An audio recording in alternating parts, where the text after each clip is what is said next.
それでは趣旨説明を行います。米国政府は今月18日、国際刑事裁判所 Icc の赤根智子所長および検察局のアブドゥライ・セイ上級法廷弁護士を制裁対象にすると発表しました。ルビオ国務長官は赤根所長とセイ弁護士が悪意を持って権限を乱用し、与えられた任務の域を超えていると主張しますが、具体的にどの捜査を問題視しているかは明らかにしていません。しかし赤根所長の下で Icc はトランプ政権と密接な関係にあるイスラエルのネタニヤフ首相やその他閣僚にガザや西岸での戦争犯罪や人道に対する罪の疑いで逮捕状を出しています。セイ弁護士はその逮捕状請求を行ったチームの中心人物でした。米国政府による制裁の狙いが重大な戦争犯罪に関与したネタニヤフ首相らをかばい、ひいては自国の行う違法な軍事行動への責任追及を逃れるためであることは火を見るよりも明らかです。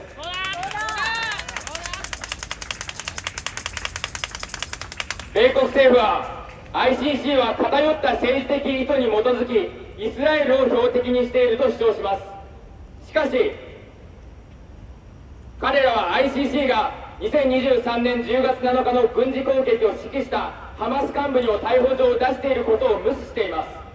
Icc はイスラエルだけを標的にしているわけではありません。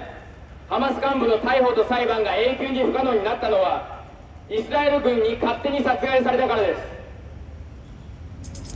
国際刑事裁判所は国際社会における法の支配を守るための国際機関です。侵略や戦争犯罪を繰り返す大国がその犯罪を隠蔽するために任務を遂行する裁判官や検察官個人を標的にした恣意的な制裁を科すことがまかり通るようになれば、国際法や秩序などを存続することはできません。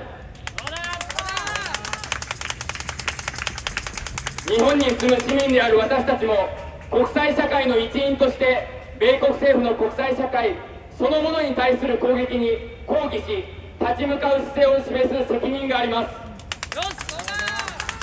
今日私たちはそのためにここアメリカ大使館前に集まりました。聞いてますか？聞こえますか？じゃあ翻訳お願いします。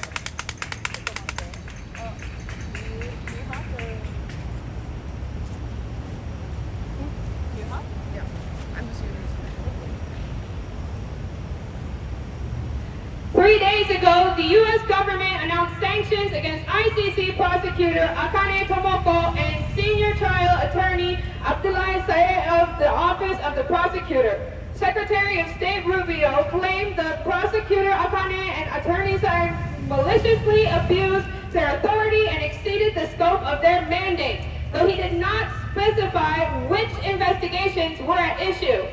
However, under Prosecutor Akane's leadership, the Icc has issued arrest warrants for the Israeli Prime Minister Netanyahu and other cabinet members who maintain close ties with the Trump administration, citing suspicions of war crimes and crimes against humanity in Gaza and the West Bank. Attorney Sayed was a central figure of the team that sought these arrest warrants. It is abundantly clear that the purpose of the U.S. government sanctions is to shield Prime Minister Netanyahu and other involved in serious war crimes, and therefore exempt themselves from accountability for their own unlawful military actions.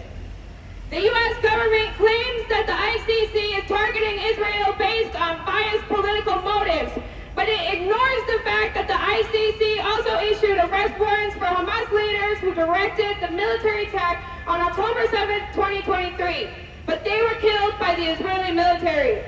Their arrest and trial have become permanently impossible.